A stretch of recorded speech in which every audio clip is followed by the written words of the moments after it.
Откриването на антибиотиците е едно от най-значимите открития в медицината. Те ефективно лекуват бактериални инфекции, като инхибират размножаването на патогените. Въпреки това, неправилната и прекомерна употреба на антибиотици през последните десетилетия доведе до сериозен глобален здравен проблем – антибиотичната резистентност. Това означава, че някои бактерии са успели да развият механизми, които ги правят устойчиви спрямо класическите антибиотици. Антибиотичната резистентност представлява сериозна заплаха за общественото здраве, тъй като ограничава ефективността на лечението на често срещани бактериални инфекции и увеличава риска от усложнения, хоспитализации и смъртни случаи.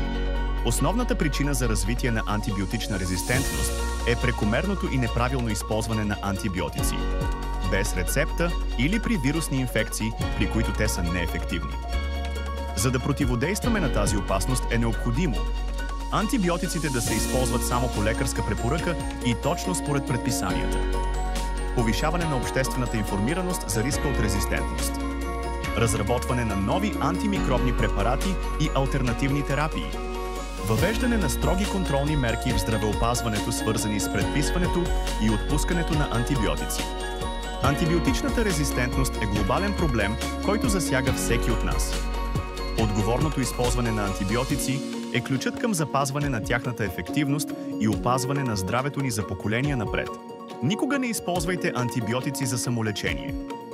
Всеки антибиотик има строго определен спектър на действие и грешният прием може да предизвика бактериална резистентност и нежелани лекарствени реакции. Винаги използвайте антибиотици след лекарско предписание. Консултирайте се с вашия лекар и фармацевт по отношение на правилния прием. Благодарим за вниманието! За повече полезна информация посетете нашия сайт Фармакознание.bg.